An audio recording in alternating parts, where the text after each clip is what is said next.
आजकल वोट चोरी का भी मुद्दा बड़ा गर्म हो रहा है। क्या लगा आपने, क्या बीजेपी के ऊपर जो आरोप लग रहे हैं कि चुनाव आयोग के साथ? देखो, चुनाव आयोग एक ऑटोनोमस बॉडी है जी, मगर चीफ इलेक्शन कमिश्नर का जो रवैया रहा है वो ऑटोनोमस नहीं है। अगर विपक्ष एविडेंस दे रही है कि एक महिला की 20 फोटो जो कि इस देश की नागरिक नहीं है, इलेक्शन कमीशन को अगले दिन 4 सदस्य 3 सदस्य कमेटी बना के उसकी इंक्वायरी करनी थी।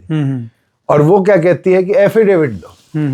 इसका मतलब तो कहीं ना कहीं उनको पता है कि ब्लंडर हुआ है और उस ब्लंडर से बचने के लिए ये नए पैंतरे बोलो, यानी दाल में काला है कुछ न कुछ। मैं तो कहता हूँ दाल काली है, कुछ तो गड़बड़ है। चलो अब दोबारा मुद्दे घूम फिर के हम रैली स्थल पे आ जाते हैं। ये जो जगह सुनिश्चित करी है, यानी कि जो 8वां स्थापना दिवस है पार्टी का, उसके लिए जुलाना ही क्यों और तारीख 7 चुनी गई है? क्या कोई खास मुहूर्त काटा गया इसका तरफ? देखो, जुलाना इसलिए चुना गया है, अगर आप हरियाणा का नक्शा ले लो और आप रायपुर रानी, राय मलिकपुर जी, पलवल का होडल और सरसा का चौटाला, अगर सबसे लकीर मारने लगो तो अगर हरियाणा का सेंटर कोई बनता है जी तो जुलाना बनता है। और जुलाना की एक्सेसिबिलिटी भी सबसे अच्छी है। हरियाणा का कोई नागरिक रैली में आएगा तो 2.5 से 3 घंटे में रैली स्थल पे पहुंच सकता है। सबसे महत्वपूर्ण कारण यही रहा कि जींद जिले को ये रैली दी गई डॉक्टर अजय सिंह चौटाला जी द्वारा, और जींद जिले में सबसे एक्सेसिबिलिटी के हिसाब से हम देखें तो हम तो कहीं भी मंडी में कर सकते थे जी। मंडी जींद की भी है, उचवाना की भी है, जुलाना की भी, मगर एक्सेसिबिलिटी और व्यवस्था अच्छी रहे इसलिए जुलाना चुना गया। और मैं मानता हूँ बढ़ चढ़कर लोगों का प्यार 7 तारीख को दिखेगा। तो 7 वैसे कई मतलब भी लिख रहे हैं 7 के, भाई दर्शक कमेंट करके बता देंगे 7 का मतलब सत्ता में वापसी भी हुआ है, 7 ने वो सत्ता भी कहते हैं, और 7 में सबका साथ भी हो जाए, चलो जनता का साथ भी हो जाए। आपके मुंह में घी शक्कर, मैं तो यही बोलूंगा कि जनता बढ़ चढ़कर 7 तारीख को हमारा साथ देने है। व्यवस्था को लेकर अगर मैं बात करूं तो जो 8वां जो स्थापना दिवस मनाया जाने लग रहा है जेजेपी का, जुलाना के अंदर जो ये कार्यक्रम है, इसमें जो समर्थक पहुंचेंगे आपके, उनके लिए किस तरह के व्यवस्था? वॉलंटियर्स की ड्यूटी लगाएंगे बढ़ चढ़कर, हर रैली में लगाते आए हैं। 2.5 से 3 हजार वॉलंटियर पार्टी के युवा विंग के आकर काम करेंगे। लगभग 500 से 600 महिला वॉलंटियर्स महिलाओं की व्यवस्था के लिए रहेंगी। रैली स्थल जो है लगभग 11 से 12 एकड़ के बीच में है। पार्किंग की अलग अलग व्यवस्था ऑलरेडी नियुक्त कर दी गई है कि वहां पर जाम ना लगे नेशनल हाईवे पर। और हर प्रकार से मैं ये मानता हूं कि रैली वाले दिन हजूम जो है वो ये दर्शाएगा कि हरियाणा एक साल में कितना प्रताड़ित है। तो इसमें न्योंदा की अगर मैं बात करूं, निमंत्रण की अगर मैं बात करूं, तो कौन से वो दिग्गज चेहरे? तो देखो आम जनता को तो खुद दे रखे आपने। पार्टी का स्थापना दिवस है जी। पार्टी का हर नेता दिग्गज है और वो अपने खुद के संगठन के स्थापना दिवस के लिए वहां पहुंचेगा।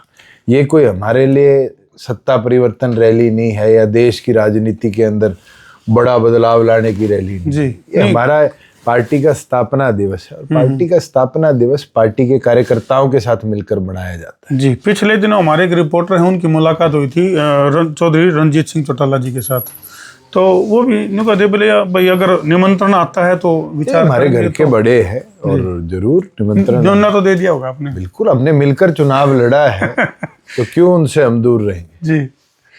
तो इस प्रकार का न्योंदा चाहे वो दिग्गजों की बात करें या जो परिवार की बात करें, पूरे परिवार को न्योंदा दे रखा है। बिल्कुल दे रखा है। और हरियाणा के अंदर जननायक जनता पार्टी एक ऐसा मजबूत संगठन है जो 22 के 22 जिलों के गांव-गांव जाकर, वार्ड जाकर निमंत्रण दे के आए। और हरियाणा के आम नागरिक को निमंत्रण है कि वो बढ़ चढ़कर जुलाना पहुंचकर इस रैली में अपनी ताकत बढ़ाए। अच्छा दुष्यंत जी, एक थोड़ा कड़वा सवाल और ले लेता हूँ। एक आप ही के परिवार का एक मेंबर है, उसका बीपी बढ़ा रखा है आपने, और वो 105वां स्थापना दिवस था जो उस दिन आपने बीपी बढ़ाना उनका शुरू कराया था, चौधरी अभय सिंह चौटाला जी का, आपके चाचा जी हैं जो। अरे वो जगह जगह जो है ना पत्रकारों के साथ उनको छोटी छोटी बातों पर पहले सीख क्या, ये कोई सवाल है?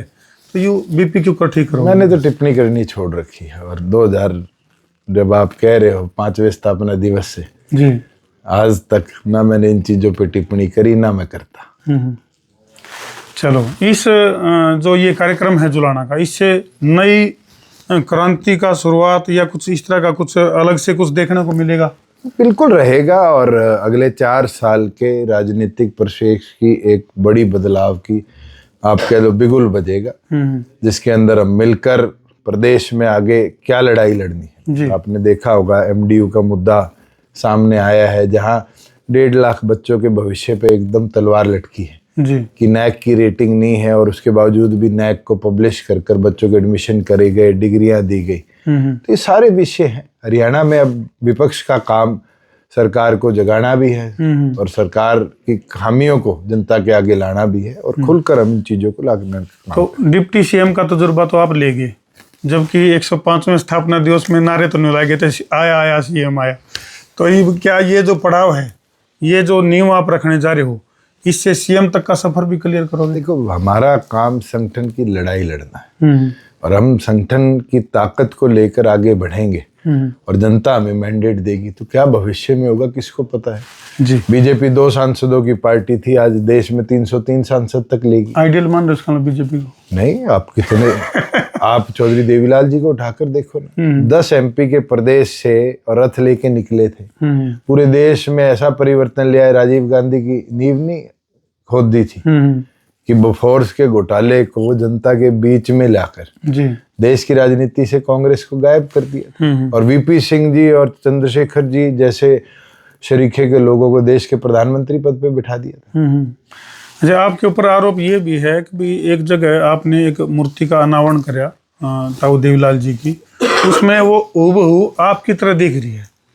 तो वो प्लानिंग के तहत ना तो मैंने कोई मूर्ति का अनावरण किया जी। और दूसरी चीज है कि मूर्ति, कल किसी मूर्तिकार से आप मूर्ति बनाओगे तो क्या वो आपसे हूबहू मिलेगी? दूसरी चीज है, हमारे पार्टी ऑफिस में चौटाला साहब के लगाई भी मूर्ति है चौधरी देवीलाल जी की, क्या वो हूबहू मिलती है? इस देश में लाखों डॉक्टर अंबेडकर के स्टैचू हैं, क्या वो डॉक्टर अंबेडकर से मिलते हैं?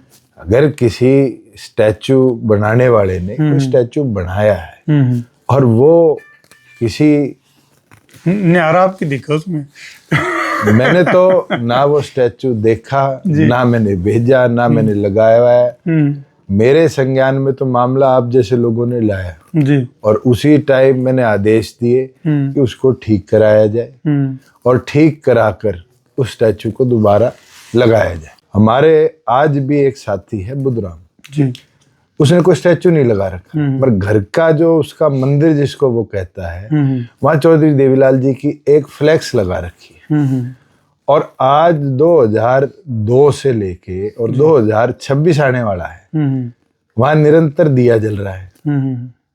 आप उसकी भावना को ठेस नहीं पहुंचा रहे नकली नकली कह के।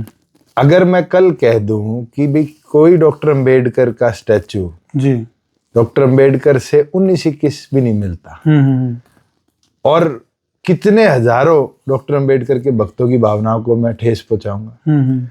अगर मैं कह दूं कि बीजेपी वाले दीनदयाल उपाध्याय जी का, वीर सावरकर का ये जो स्टैचू लगाते घूम रहे हैं जी, ये नहीं मिलता, या किसी धर्म की बात करूं मैं, जीसस क्राइस्ट का किसी चर्च में स्टैचू लगाए, क्या दुनिया के सारे चर्चेस के स्टैचू एक जैसे हैं? तो मूर्तिकार की कला है, मूर्तिकार क्या बनाता है, कैसे बनाता है। चौधरी देवीलाल जी की जो राजनीतिक विरासत है उसको किस रूप में आप आगे बढ़ाओगे और अब तक का जो सफर है? हम बढ़ाते रहे हैं। आपने इतिहास देखा होगा, MSP की अधिकतम फसलों पर शुरुआत करी, इस पर तो सरकार ने धोखा दिया। ना नरमा MSP पर बिका, ना बाजरा MSP पर बिका, जीरी 350 रुपए कम गई। हमने तो ये 4.5 साल आप किसी फार्मर से जाके पूछ लो, सुनिश्चित किया था कि उसकी फसल का उचित दाम उसको मिले और आगे भी भविष्य में इस लड़ाई को हम लड़ते रहेंगे कि किसान समृद्ध होगा तो हरियाणा समृद्ध। चलो, बहुत बड़ी बात कही है।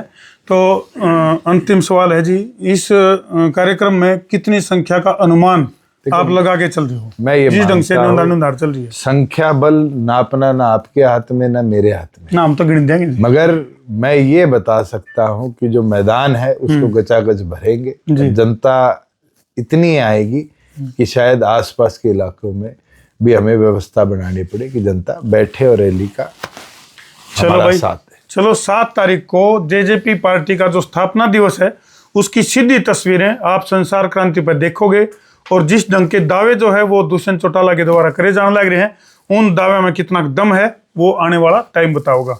कर दो वीडियो ने शेर, सवा शेर, गब्बर शेर, बब्बर शेर। मैं हूं आपका अपना देसी पत्रकार धर्मू। जय जवान, जय किसान, जय हिंदुस्तान।